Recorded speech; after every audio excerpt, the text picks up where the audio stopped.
ग़ज़वा हुनैन में मुसलमानों की जब फतह हो गई और नबी अकरम सल्लल्लाहु अलैहि वसल्लम एक खैमे में बैठकर सहाबा इकराम के साथ जंगी मामलात पर गुफ्तगू फरमा रहे थे। खैमे में एक सहाबी दाखिल हुए और अर्ज़ की, या रसूलल्लाह, जंगी कैदियों में एक औरत आप सल्लल्लाहु अलैहि वसल्लम की बहन होने का दावा कर रही हैं। हजूर अकरम सल्लल्लाहु अलैहि वसल्लम की ना तो कोई बहन थी और ना कोई भाई, इसलिए सब सहाबा हैरान हो गए। रसूलुल्लाह सल्लल्लाहु अलैहि वसल्लम ने इरशाद फरमाया, उस खातून को खैमे के अंदर लाया जाए। खातून खैमे में दाखिल हुई और नबी रहमत सल्लल्लाहु अलैहि वसल्लम की तरफ मोहब्बत भरी नज़रों से देखा। ये औरत कौन थी और तारीख में इन औरत के बारे में क्या लिखा है, इन पर तजस्सुस सवालात के जवाब आप जानते हैं, मगर गुजारिश है चैनल को लाइक और सब्सक्राइब ज़रूर कर लेना ताकि हौसला अफजाई रहे। फतह मक्का के बाद अरब में तमाम कबीले तकरीबन इस्लाम में दाखिल हो गए थे और नबी रहमत सल्लल्लाहु अलैहि वसल्लम की अतात कर ली थी, सिवाय कबीला बनु हवाजन और कबीला बनु सकीफ के। जब इन दो कबीलों के सरदारों को खबर हुई कि हजूर अकरम सल्लल्लाहु अलैहि वसल्लम ने मक्का भी फतह कर लिया है और कुरैश बुरी तरह शिकस्त खा चुके हैं, तो ये दोनों कबीले अपनी अपनी फौज लेकर हुनैन नामी मुकाम पर जमा हुए और आखिरी मरतबा नबी सल्लल्लाहु अलैहि वसल्लम को रोकने की गर्ज से जंग का आगाज किया। ये शवाल 8 हिजरी और साल 630 ईस्वी का जमाना था। जब हजूर अकरम सल्लल्लाहु अलैहि वसल्लम को खबर दी गई तो सरकारे दो आलम 10,000 सहाबा को मक्का से लेकर और 2,000 नए मुसलमानों को लेकर हवाजिन के मुकाम की तरफ रवाना हुए। नबी रहमत सल्लल्लाहु अलैहि वसल्लम ने खुद इस जंग के रहनुमा बने। मुसलमानों को फतह हो गई और कुफार के फिर 70 से जायद जंगजू मारे गए। 6,000 मुशरिकीन को गिरफ्तार कर लिया गया और उनके 24,000 ऊंट और 40,000 बकरियां कब्जे में ले ली गईं। बनु हवाजिम और बनु सकीफ के उन कैदियों में एक बूढ़ी खातून भी थीं। रिवायतों के मुताबिक जब सहाबा गिरफ्तार करने गए तो वो बूढ़ी औरत कहने लगी, क्या तुम मुझे कैदी बनाओगे, हालांकि तुम्हारे नबी की बहन हूँ। सहाबा इकराम रजी अल्लाह ताला अन्हु ये सुनकर हैरान हो गए और उनको बारगाह रिसालत में पेश किया। जब ये औरत नबी रहमत सल्लल्लाहु अलैहि वसल्लम के पास तशरीफ लाई तो मोहब्बत से कहने लगी, मैं आपकी बहन शीमा बिनते हारिसा हूँ। हजूर अकरम सल्लल्लाहु अलैहि वसल्लम ने फरमाया, हाँ, कबीला बनी साद में मेरी एक बहन का नाम शीमा था। इस पर वह खातून जल्दी से बोली, या रसूलल्लाह सल्लल्लाहु अलैहि वसल्लम, एक मरतबा हम अम्मा सादिया के घर खेल रहे थे तो आप सल्लल्लाहु अलैहि वसल्लम को बचपन का जमाना याद आ गया। ये वो बहन थी जो जनाब रसूलुल्लाह सल्लल्लाहु अलैहि वसल्लम को गोद में उठाए फिरती थी। इनकी सुनाई हुई मोहब्बत भरी बातें हजूर सल्लल्लाहु अलैहि वसल्लम के जहन मुबारक में महफूज थीं। हजूर सल्लल्लाहु अलैहि वसल्लम की यादें ताज़ा हो गईं।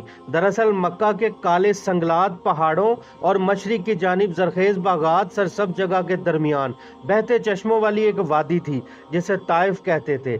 यहीं पर कबीला बनु सकीफ और कबीला बनु हवाजन आबाद थे।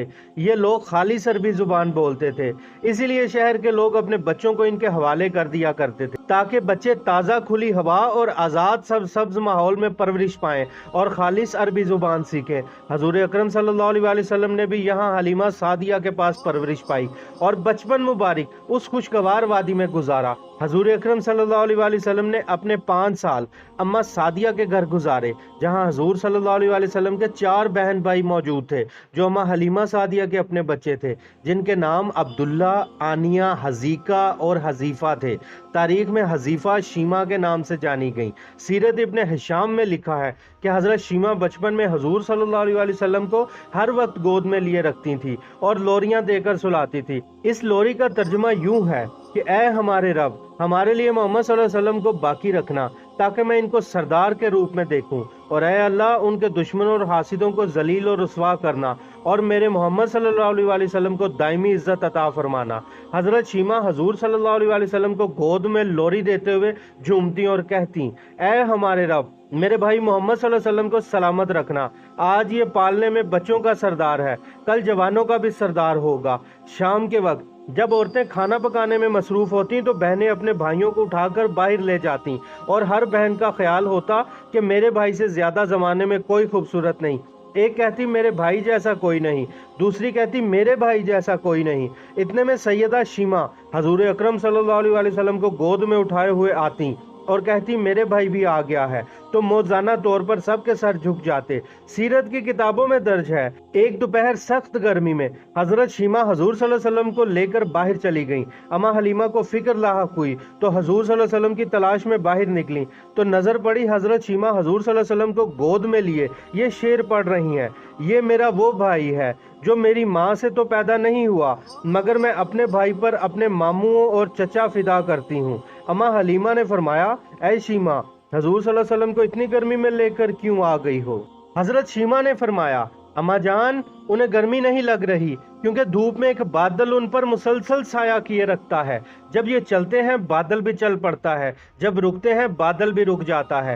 اس طرح وقت تیزی سے گزرتا گیا، دن مہینوں میں اور مہینے سالوں میں شامل ہوتے گئے، اور حضرت شیمہ جوان ہو گئیں اور ان کی شادی بنو ثقیف میں کر دی گئی۔ 5 سال بعد حضور اکرم صلی اللہ علیہ وآلہ وسلم بھی مکہ واپس تشریف لے گئے۔ جب حضور صلی اللہ علیہ وسلم نے دعوت پروردگار کا اعلان کیا تو اما حلیمہ کئی مرتبہ حضور صلی اللہ علیہ وسلم کے پاس مکہ آئیں اور ملاقات کی، مگر حضرت شیمہ سے حضور صلی اللہ علیہ وسلم کی ملاقات نہ ہو سکی۔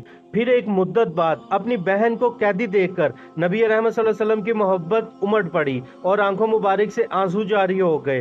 سرور کائنات استقبال کے لیے کھڑے ہوئے اور اپنی کملی مبارک زمین پر بچھا دی اور اپنے پاس بٹھایا اور بڑی دیر تک بچپن کی یادیں تازہ کیں۔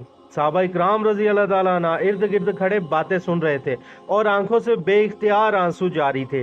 تاریخ یعقوبی کے مطابق حضرت شیمہ نے قبیلہ بنی حوازن کے قیدیوں کی رہائی کی درخواست کی۔ حضور صلی اللہ علیہ وسلم نے فدیہ لے کر آزاد کرنے کا حکم فرما دیا اور سیدہ شیمہ کو بہت سارا مال مویشی دے کر مدینہ رہنے کی خواہش ظاہر فرمائی، مگر حضرت شیمہ نے قبیلے کے ساتھ رہنے کی التجا کی، جس پر حضرت شیمہ کو نہایت عزت اور احترام کے ساتھ ان کے گھر روانہ کیا گیا۔ اللہ تعالی ہم سب کو ایمان کی حالت پر موت دے، آمین۔